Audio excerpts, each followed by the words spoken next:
Hello everyone! For those who don't know me, I'm Marina and welcome in my studio. I always start my paintings with what I call a busy background. Like on this board, for example. It's not the board from the video, but it's the same method. I start with several layers and I create textures, and then I only start my portrait. So whether it's a small painting on paper, like this one, or a big one on panel, like behind me, I always start with this busy background before adding a figure or a face.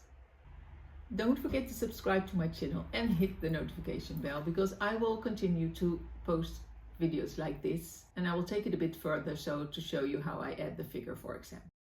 Okay, here I'm mixing the Prussian blue and the permanent mauve with the coldwax, and I'm applying it to the board with a bowl scraper. This is the way I usually start. It's a board which is gessoed with 2 layers of gesso, and just cover the whole panel with paint. I usually mix 50% paint and 50% coldwax in my mix.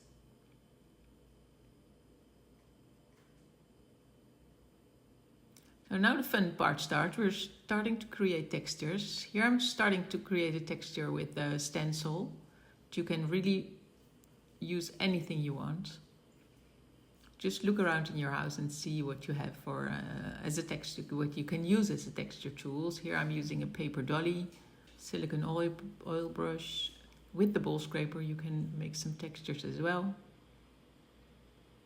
And you can scribble with a skewer.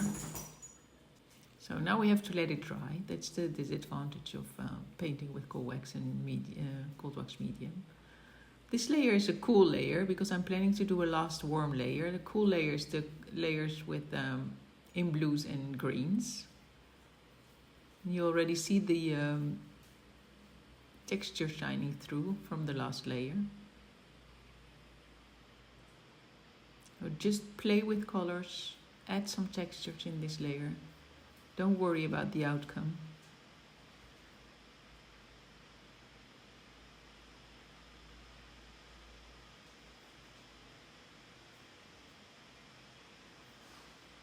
Here I'm using some rice paper that I press in the paint and then roll it with a brayer.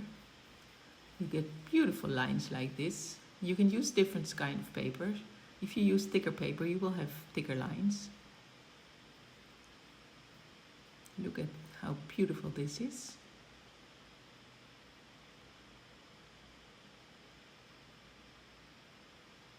We'll do another one on this side.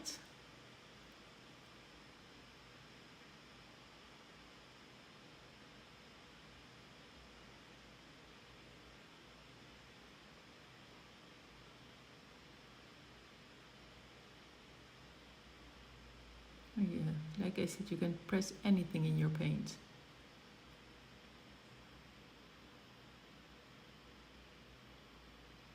The most important in this layer is that you create texture. Scribble with a palette knife, and then we have to let it dry again.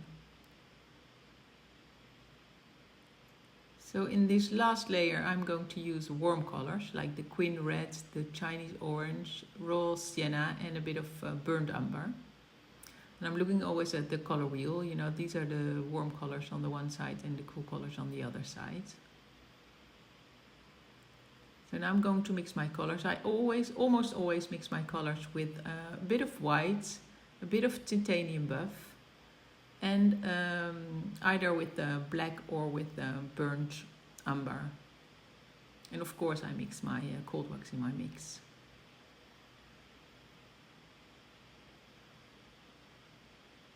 So here I've mixed all my colors, and then it's another play with colors. I usually start with the darker colors. And be sure that you add enough coldwax in your mix. Like this red one, it's quite shiny, so it needs more coldwax than the other ones. It depends a bit on the paint and the quality of the paint.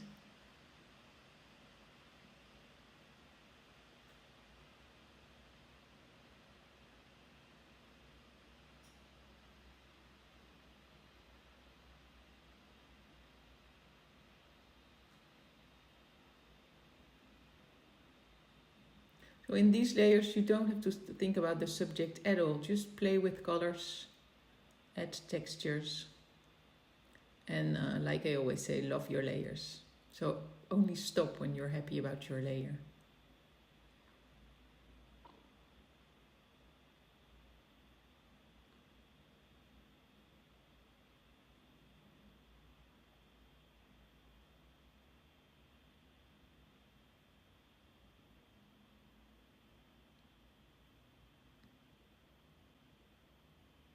You see I'm building it up from dark to light. And I'm keeping my touch very light if I go over the wet paint. So don't press your ball scraper, just go slowly over the background. If not, you will pick up all the paint.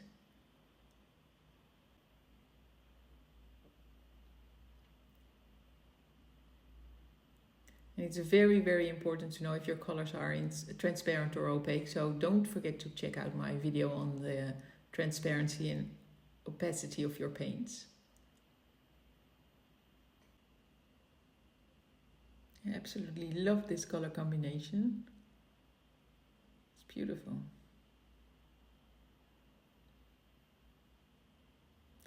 You see, just drag slowly the ball scraper over the surface and it will give you beautiful textures.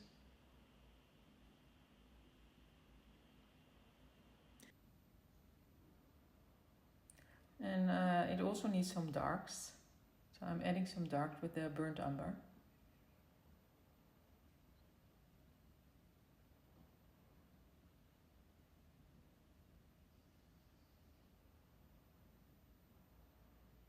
And it's really important that you have enough darks and enough lights in this layer, because that helps you to see something in the background if you want to see like a portrait or a figure in your background.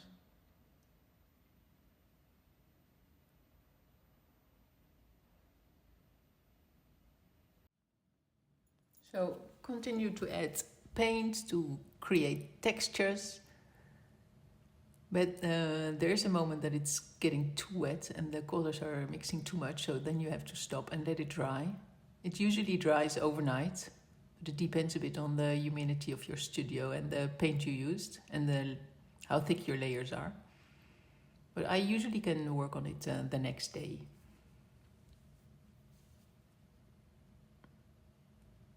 You see that the underlayer is shining through beautifully.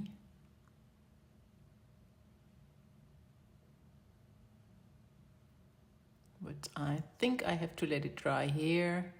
And for me, this is a really an under layer, you know, very much a background. And not most, but a lot of the colors will be covered up when I add the figure or the face. But everything will shine through and it adds all to the history of the painting.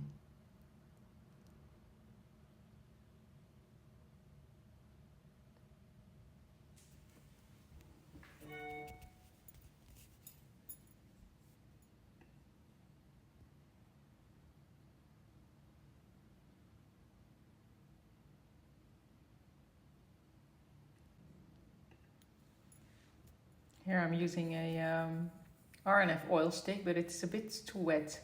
So that works better when it's not too wet. It's better to wait when the painting is dry to add the oil sticks. And this is a skewer, just adding a little bit more texture. Soften it a bit with the ball scraper, and then I will have to stop and let it dry. So here you can see how she turned out in the end. And you can see some colors are covered up, some others still shining through in her dress, in her face. If you want to know more about painting figures in cold wax and oils, then check out the online class on my website. And don't forget to subscribe to my YouTube channel, because there will be more videos like this. Hit the notification bell not to miss them. And I'm really looking forward to seeing you back into my studio. Bye for now.